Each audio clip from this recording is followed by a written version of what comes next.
In the depths of Lake Huron, an intriguing discovery has unfurled a captivating tale of an ancient civilization lost to time. Around 10,000 years ago, two sharp glassy flakes broke off from a stone tool, potentially marking the remnants of a civilization that thrived in this region. These flakes, made of obsidian, were unearthed from a small chunk of mud pulled from the bottom of the lake in 2013. Hinting at a prehistory Great Lakes site located on the Alpena Ambrilli Ridge, an underwater landform that once connected what is now Michigan and Ontario. At this time, the area was dry land, and early humans used it to construct traps for animals like caribou. As the Ice Age faded and the Great Lakes began to form, obsidian, the high-tech material of ancient times, was super sharp and perfect for making tools. The flakes discovered in Lake Huron bore the marks of human craftsmanship, suggesting that people were not only crafting tools here, but they also had access to obsidian that came from incredibly far away, likely through a vast trade network that spanned across the continent. For over 100 years, people have speculated that ancient societies might have existed beneath the Great Lakes, but no one had proof. That's why work on this submerged archaeological site is so vital.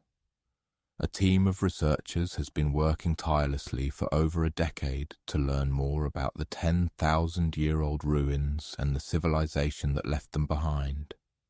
Lake Huron's icy water acted like a time capsule, helping to preserve things for thousands of years. So far, researchers have found not only unique stone tools, but also ancient trees with roots still intact, and underwater peat bugs that preserved seeds and leaves, creating an Ice Age version of Pompeii, a scene frozen in time. These discoveries are also helping scientists create new technologies and ways to do underwater archaeology. They've engaged sonars, underwater robots, and divers so far. One fascinating aspect of this site is that the tools found on the Alpena Ambrilli Ridge were way smaller than other tools from the same era found nearby. This might mean a different group of people lived here, and they had their own unique way of life. Even the peat bugs they found, which are about 9,500 years old, hold secrets. They're full of pine needles, seeds, and leaves that could reveal what the environment was like back then.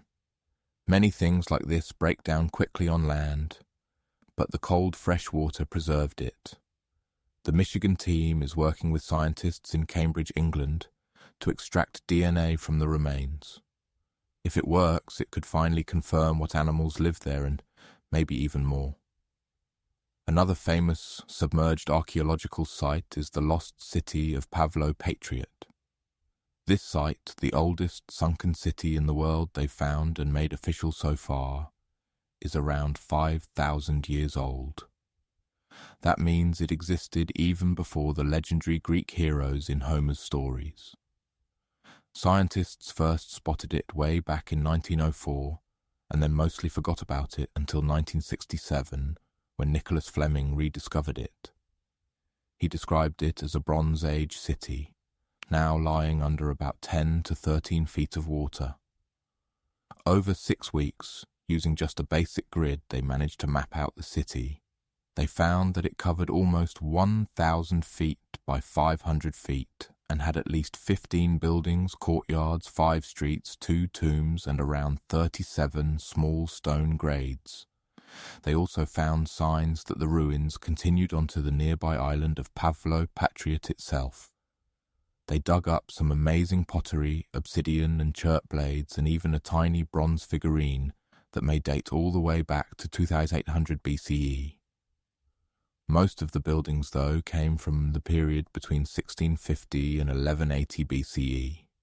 Then scientists left the site alone again until 2009, when a super team of researchers launched a new 5-year project to really dive deep into the history of Pavlo Patriot. This time they had digital mapping tools and better diving equipment, so they could explore and even excavate underwater. They found another 97,000 square feet of buildings, including a large hall and hidden streets.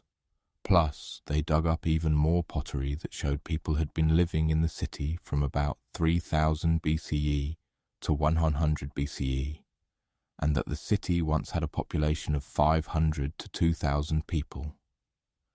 No one knows for sure how the city ended up underwater, but many scientists think it was because of an earthquake, maybe around 1000 BCE, or even as late as 375 CE. Another contender for the Atlantis title lies near Japan. Back in 1986, a local diver was exploring the waters near the Ryukyu Islands when he found a giant structure made of perfectly shaped steps and sharp edges. It was 82 feet underwater.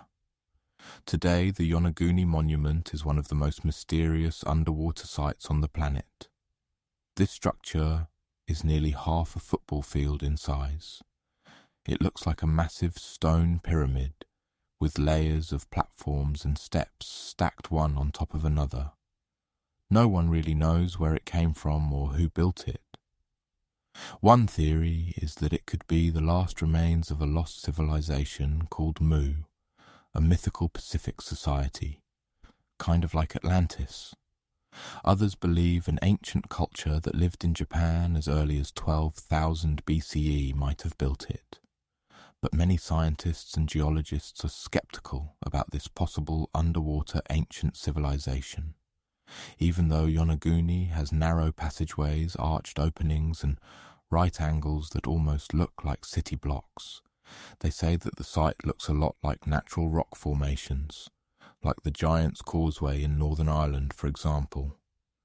The whole monument is still connected to a bigger chunk of bedrock, which means it wasn't built piece by piece.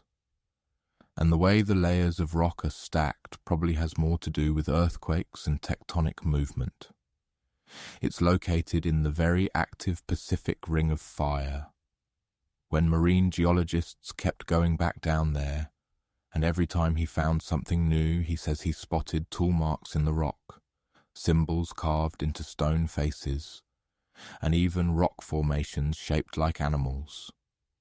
He believes these carvings point to a culture that came from mainland Asia.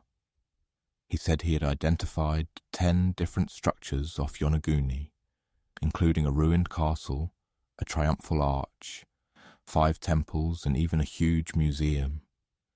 These buildings seem to be connected by roads and channels, and some parts are surrounded by what could be giant stone walls. The explorer believes the city is at least 5,000 years old, based on stalactites found in underwater caves nearby, which would have only formed after the cave's flooding. His supporters say they have never seen an earthquake create shapes like this, above or below water. But skeptics blame it all on erosion and insist that whirling underwater currents and sea creatures left holes in the rock. Now, if you want to form your own opinion about it, the spot is open for visitors and it's definitely a super fun diving experience. That's it for today, so hey, if you've pacified your curiosity, then give the video a like and share it with your friends. Or if you want more, just click on these videos and stay on the bright side.